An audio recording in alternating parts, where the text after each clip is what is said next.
বৃষ্টি ও আলোক স্বল্পতার আগেভাগেই শেষ হয়েছে প্রথম দিনের খেলা। এই বিষয়ে আরও জানাতে কানপুর থেকে এই মুহূর্তে সরাসরি যুক্ত হচ্ছেন সহকর্মী মামুনুর রশিদ। মামুন, বৃষ্টিতে প্রথম দিন খেলা হচ্ছে মাত্র ৩৫ ওভার।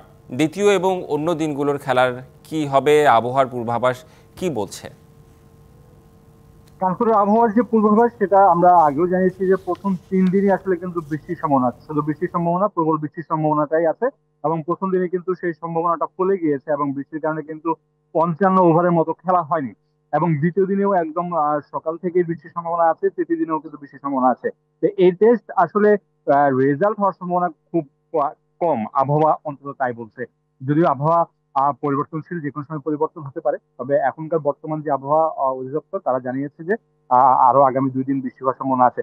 আরেকটা বিষয় আমি একটু জানতে চাই আমাদের দর্শকদেরকে বা যারা দেখছেন, কানপুরে একটা অনাকাঙ্ক্ষিত ঘটনা ঘটে গিয়েছে বাংলাদেশের একজন টাইগার ফ্যানের সাথে। টাইগার রবি বাংলাদেশ দলের আইকনিক একজন ফ্যান, যারা বাংলাদেশের খেলা দেখতে পৃথিবীর যে কোনো প্রান্তে যান, সেই টাইগার রবির সাথে এখানে একটা অনাকাঙ্ক্ষিত ঘটনা ঘটেছে। সেটা হচ্ছে, এখানকার যে দর্শকরা আছেন, ভারতীয় সমর্থকরা, তারা টাইগার রবিকে আজকে কিন্তু মারধর করেছেন, কিল ঘুষি দিয়েছেন। এমন অবস্থায় তাকে কিন্তু হাসপাতাল পর্যন্ত নেওয়া হয়েছে, যেটা একেবারে অনাকাঙ্ক্ষিত ছিল।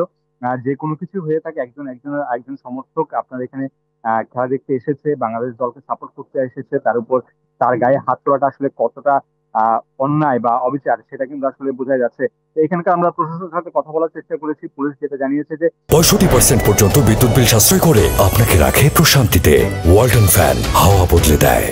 তারা আসলে সেখান থেকে রবিকে উদ্ধার করে একটা হাসপাতালে নিয়েছেন এবং তারা পরবর্তীতে এই বিষয়টির তদন্ত করবেন, যে কারা, কেন, কিভাবে রবির গায়ে হাত তুলেছেন বা মারধর করেছেন, তারা সেটা নিয়ে তদন্ত করবেন।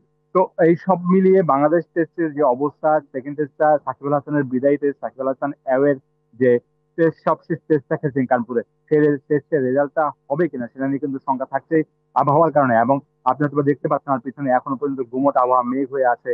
এবং মাঠ কর্মীরা আমার পিছনে এখন মাঠের যে পানি, বৃষ্টির কারণে পানি জমেছে, সেই পানিগুলোকে সরানোর জন্য চেষ্টা করছেন। কাভার গুলো, পুরো মাঠটা তারা কাভার দিয়ে ঢেকে রেখেছিলেন, বৃষ্টি থামার পর তারা কাভার গুলো সরিয়ে পানিগুলো মাঠ থেকে বের করার চেষ্টা করছেন। তবে এরকম ভাবে যদি চলতে থাকে যে আবহাওয়ার অবস্থা, সেইভাবে চলতে থাকলে বাংলাদেশ কিন্তু বাংলাদেশ ভারতের এই টেস্টের কিন্তু রেজাল্ট হওয়া খুবই কঠিন। আর আজকের দিনের টেস্টের বাংলাদেশের ব্যাটিং নিয়ে যদি একটু বলতে চাই, বাংলাদেশ 3টে উইকেট ইতিমধ্যে হারিয়ে ফেলেছে, 100 বেশি রান করেছে। তবে এই উইকেটে পেসারদের জন্য বা বোলারদের জন্য খুব বেশি কিছু আছে বলে মনে হয়নি। ব্যাটসম্যানরাই এখানে আধিপত্য দেখাবে। তবে তৃতীয় দিনের পর থেকে বা চতুর্থ দিনে বা পঞ্চম দিনে স্পিনাররা কিছুটা সুযোগ পাবেন এখানে। উইকেট যখন একটু ভাঙতে শুরু করবে, তখন স্পিনারদের আধিপত্য থাকবে এই উইকেটে। এবং বাংলাদেশ দল যেহেতু প্রথমে ব্যাট করছেন, এবং তৃতীয় এবং চতুর্থ দিন বা পঞ্চম দিনে বাংলাদেশ দল যেহেতু বল করবেন, বাংলাদেশ যদি ম্যাচ ঠিক মতো মাঠে গড়ায়, ম্যাচ সময় মতো হয়, তাহলে কিন্তু বাংলাদেশের সামনে বড় একটা অপরচুনিটি থাকবে, বাংলাদেশের বোলারদের সামনে চতুর্থ এবং পঞ্চম দিনে ভারতের ব্যাটারদেরকে বিপদে ফেলার। রেজওয়ান। জি, সামগ্রিকভাবে জানানোর জন্য আপনাকে ধন্যবাদ মামুনুর রশিদ।